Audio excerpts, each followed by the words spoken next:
The Parma Wallaby was considered to be extinct for more than 80 years.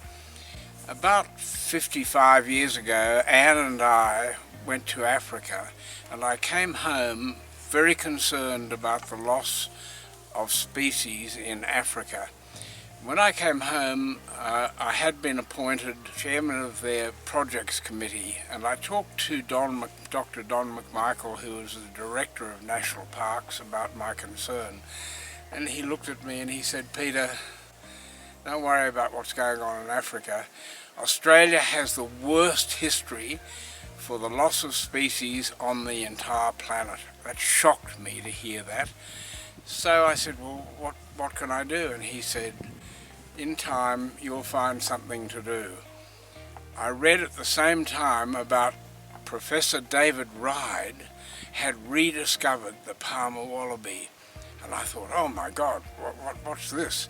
I hadn't met Professor Ride at that stage, but I was terribly interested in his story. He was writing a scientific article on the extinction of the Parma Wallaby, and he went to the Australian Museum in Sydney and went through their collection of skins. None were marked Parma Wallaby, so he had no idea what they looked like for his scientific paper.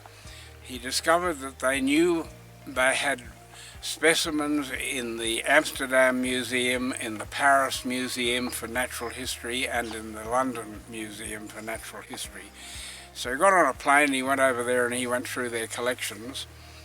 And as he went through one of the collections in the British Museum, he thought, I've seen this skin before, because he had gone through the skins in the Natural History Museum in Sydney, but none were marked Parma Wallaby. He then thought, maybe it's been marked incorrectly. So when he looked at where the skin that had been collected, when he got back to Sydney, and went through their museum and said, this is a Parma Wallaby, it's not the striped wallaby which was marked. He looked at where it was collected, and it was collected in 1902 on Cowo Island in New Zealand, and he thought, how can that possibly be?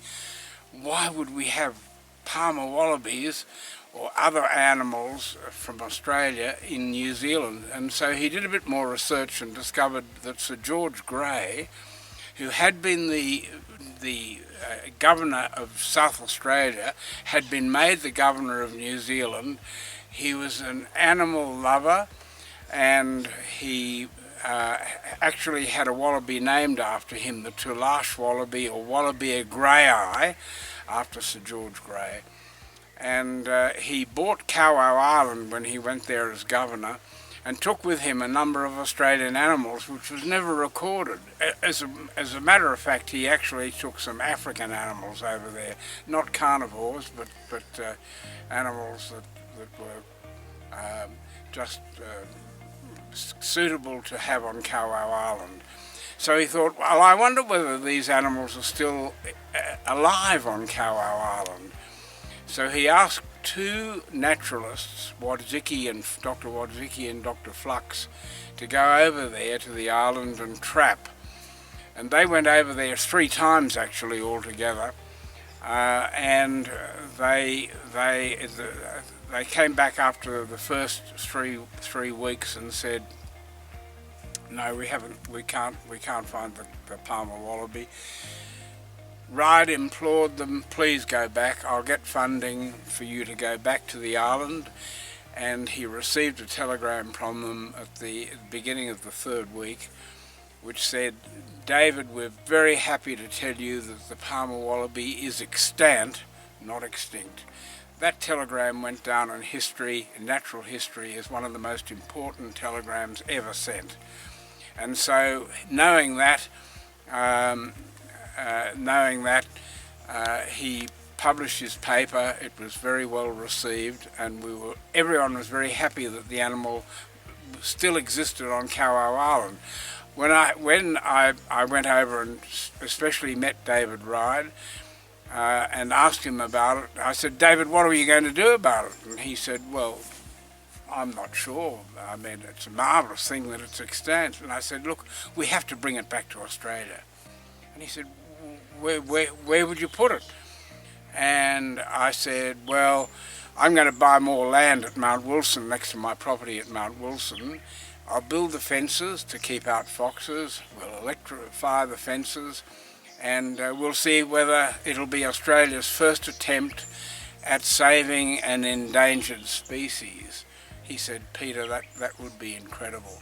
When the word got out I was going to do this, the zoo phoned me, National Parks and Wildlife Service said, Pete, it's a great idea, but can you get some wallabies for us?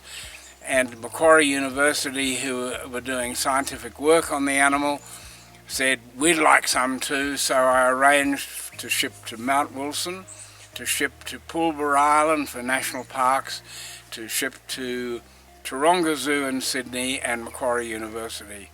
Now, this is not an easy task. It sounds fine to be able to go and pick an animal up from another country and bring it over to Australia, but it isn't easy. And the proof of that is that Pulborough Island, National Parks, wallabies, Macquarie University wallabies and Taronga Zoo wallabies all died. The only ones that survived were the ones here at Mount Wilson, and they've been here now for 52 years, and it is the largest colony in the world, and in a moment we'll show you the wallabies.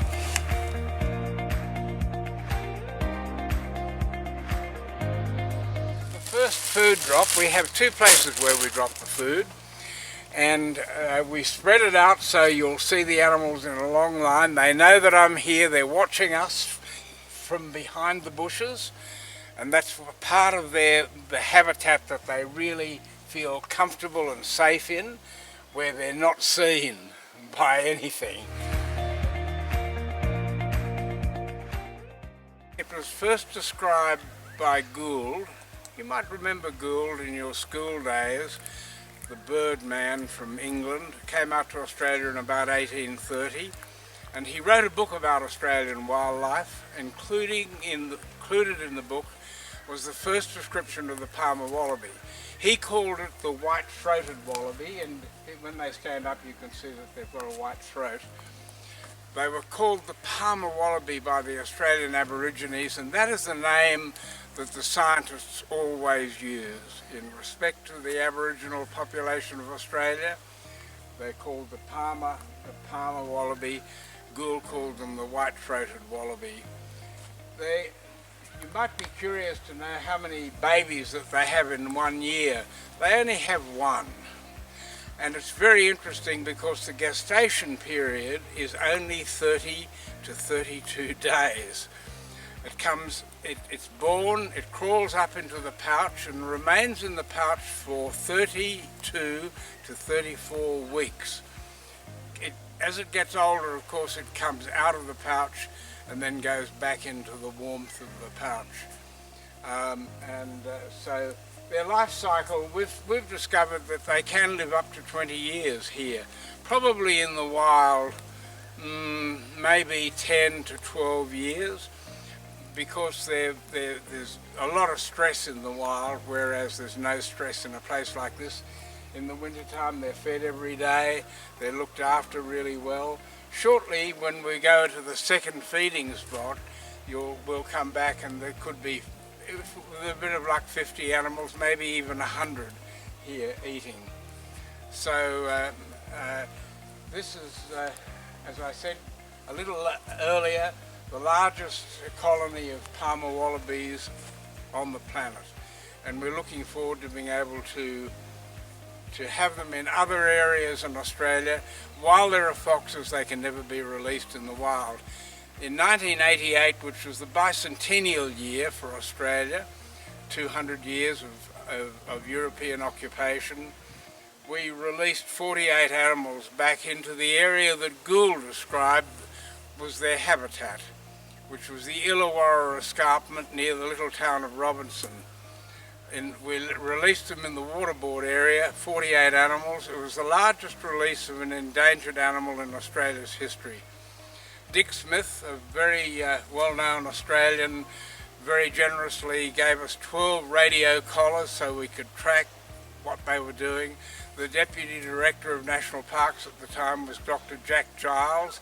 He and I camped on the site to make certain what was happening to the animals. We flew them down in 2 helicopters to the release site, and the greatest tragedy probably in the history of wildlife in Australia, all 48 animals were killed within 3 weeks by foxes. So we'll go up to the second site.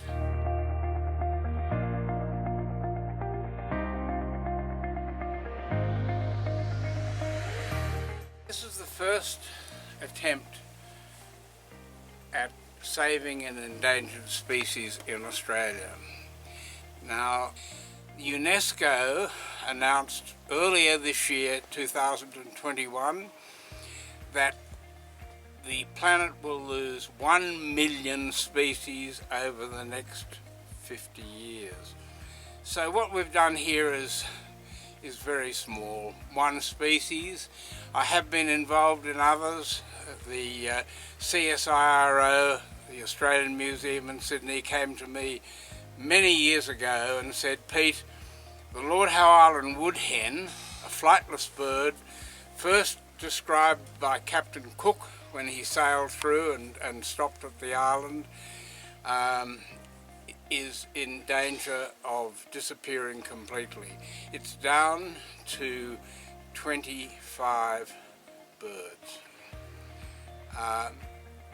And they asked me whether I was interested in helping save the woodhen. I said, of course I am.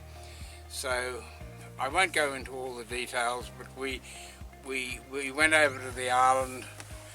We captured 12 of the birds. We built a special enclosure for them on the island, and it's been, the UNESCO have recognised it as one of the best attempts and successful attempts at saving a bird species on the planet. You now go to Lord Howe Island and you'll trip over them. We also were involved with the first colony of yellow-footed rock wallaby was discovered out near Mutwinji in New South Wales, the first colony in New South Wales, that is. The yellow-footed rock wallaby does quite well in the Flinders Ranges and can be found at a property called Arkaroola. What I did was I went out there and I organised to buy a whole mountain range where the wallaby was. After the bushfires in New South Wales, people came out of the woodwork to help wildlife, and we were discovered, and it was an enormous thrill for us that young people showed such interest in looking after our wildlife. There's an organisation called Save Australian Wildlife, organised by very young people, and they've been an enormous help to us, supplying lots of enthusiasm and lots of food for the animals. So it's not all doom and gloom. We're very fortunate to have great support.